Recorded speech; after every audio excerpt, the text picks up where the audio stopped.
My ex-wife divorced me after she got cancer so that she could leave first. Now she wants to come back. Should I give her another chance? I 34M met my wife, I'll call her Anna 32F, during our first year of university. We dated through university and got married right after her graduation. Things were happy for about a while until Anna discovered a lump in her right breast. I encouraged her to have it checked out. She was reluctant to do so, but ultimately did because breast cancer runs in her family. And sure enough, that's what she had. The good news, if it can be considered good news, was that the breast cancer she had was extremely treatable with chemo and radiation. Based on her family history, her doctor also recommended a double mastectomy for her. This put Anna in a really dark place. I suggested she go to therapy, but she outright refused and said she never wanted to hear me suggest that again. So I did my best to be encouraging and supportive to her. I took time off work to be at every appointment with her. I took on 100% of the household chores both inside and out. I did all of the shopping. I drove Anna everywhere she wanted to go. I planned out special dates for us. I gave her an hour-long foot massage every night. I literally did whatever I could. About 6 weeks into her treatment, Anna brought up the idea of going to stay with her sister Sarah for a week. This honestly relieved me as I was burning the candle at both ends trying to accomplish everything, and I thought some time apart would help us both. 2 nights into her stay with Sarah, Anna called me and said she wanted a divorce. She said she had read a lot about men who abandon their wives when their wives get sick, and that she was determined to leave me before I could leave her. I can't put into words how much this crushed me. I loved my wife. She was my everything. I begged her to reconsider. I told her I had never thought of leaving her, not even once. I asked her again to go to therapy. She refused again. I asked her to go to couples therapy with me. She wouldn't. I asked her what I could do to convince her I wanted to stay. She said there was nothing. I am a man and therefore I would leave. End of story. It took about a year because of where we live, thanks COVID, but eventually everything was finalized. I ended up selling the house and splitting the proceeds between me and my now ex-wife. I didn't want to stay in that town anymore, so I put in a transfer request at my job and ended up moving to a town about 2 hours away. For the past couple of years, I've been focusing on myself more. I got a dog. I've been on a few dates but nothing serious. I picked up hiking as a hobby and started gardening. Out of the blue, Anna called me 3 weeks ago. She said she'd been in town on a trip with friends and saw me, and all of her old feelings rushed back. She said she was sick and out of her mind at the time, and that I couldn't hold her words or her actions against her. She said she still loved me, that she always had, and that she regretted leaving me. She begged me to give her another chance. I'm so confused. If I'm being honest, I still love Anna, but I'm no longer in love with her. She broke my heart. I was devastated when she ended things. It took me a long time to get my head on right. But I also know she really was in a bad place because of the cancer. Do I owe it to her and what we had to hear her out? I'm scared that if we reconnect, I'll always feel like she'll have one foot out the door. But maybe that's unfair? I don't know what to do. Should I give her another chance like she wants? Relevant comments.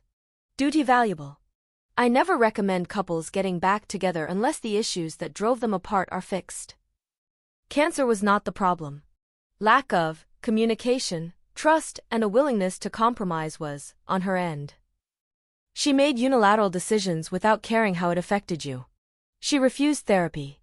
The way you're writing this, it's still all about what she wants. Which sounds like the dynamic that destroyed your marriage. So what changed? I wouldn't do it. But if you want to open the door, you need to start with brutally honest couples therapy, and her active and honest participation is non-negotiable and a deal-breaker otherwise. Have the therapy to hash out and bury the past, and see if dating is an eventual possibility. You guys need to start from scratch. And it's okay if you try it and you can't move on like she expects you to. She hurt you, regardless of her motivations. Sometimes you can't undo things. Mundane Currency 5088. Like going to therapy during an extremely difficult traumatic time in your life is something you shut down and demand your loved one never mentions becoming emotionally healthy ever again. If you do try again, therapy should be non-negotiable. Update. Firstly, I'd like to say thank you to everyone who left comments on my original post. I now know what people mean when they say, RIP my inbox. I posted that and went to bed never expecting it would blow up so much. By the time I woke up, the post was locked, not sure why, so I couldn't respond to any comments. But I read as many as I could, and tried to take everything into consideration. Many of you suggested I reach out to my ex-wife, Anna, for an in-person conversation. The overwhelming consensus was that meeting her in person would tell me all I needed to know, and you were right. That seemed reasonable to me. I texted her and she jumped at the chance to meet, and we did so yesterday after I was done work. I chose to ask her to meet at a local coffee shop. Maybe it sounds bad, but I didn't want to meet her at my house or anywhere private just in case. Anyway, Anna was already there when I got there. She got up and hugged me. I let her, but didn't hug her back. Then we sat down. I asked her to remain quiet while I talked and then I told her everything. I'm gonna sum it up here because I honestly don't remember everything I said. I think I talked for like 10 minutes solid while she just sat there and teared up. But I told her things like how much she had devastated me. I told her that I would have stuck with her through thick and thin, no matter what. I told her that I loved her, and that hadn't changed after her diagnosis or treatment plan. I told her that I was broken after she initiated the divorce. I told her how hard it was for me to pull myself back together. A lot of you pointed out that if Anna and I got back together, I should be worried about what she would do the next time she got sick, or if I got sick. And you were right. So I told her that too. And she got mad and interrupted me at that point. She said I was being unfair. That I wasn't taking into consideration her mental health at the time. She said she wasn't thinking straight, but that now she was. I took the chance to ask her if she'd been to therapy. She told me she hadn't, and that she had no plans to, and that she didn't need it. I have to admit, that crushed me a little. I asked her why. Just, why? It's the one question I've really wrestled with over the months. And she said that she'd gone looking for support groups and found a lot of women who had stories about their partners leaving. She even mentioned Reddit, funnily enough. She said she talked it through with her sister, Sarah. Anna said that Sarah, to her credit, had tried to dissuade her from divorcing me.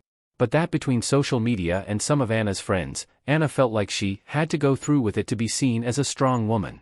That is word for word what she said to me. I don't remember anything else exactly, but I will never forget that. She broke my heart and threw away our relationship because somehow in her mind that translated to being strong. She then started trying to tell me we could get back together again, but at that point I just told her flat out that wasn't happening. What it comes down to for me is that I just can't trust her. I would always be worrying about the same thing happening again. She cried a lot and tried convincing me for a little while. When I got up to leave, she threw her iced coffee in my face and stormed out. So yeah, we're definitely not getting back together. I have the closure I always wanted. I wish it felt better. I've been dwelling on it for the past day and a half. I keep wondering if there's something I could have done better, some way I could have saved our relationship. But I know there's not. I've blocked her number. I kind of hope I never hear from her again. Relevant comments. You almost had me there. I'm glad you got the closure you needed. She seems like she's always trying to save face and puts her reputation over anything else. She even did it when she threw the drink in your face. She saw you getting ready to walk away and she didn't want the perception that dumped her in public, so she did that to make you look like the villain. I hope you find happiness moving forward and meet someone who truly understands through sickness and health. Be strong, brother.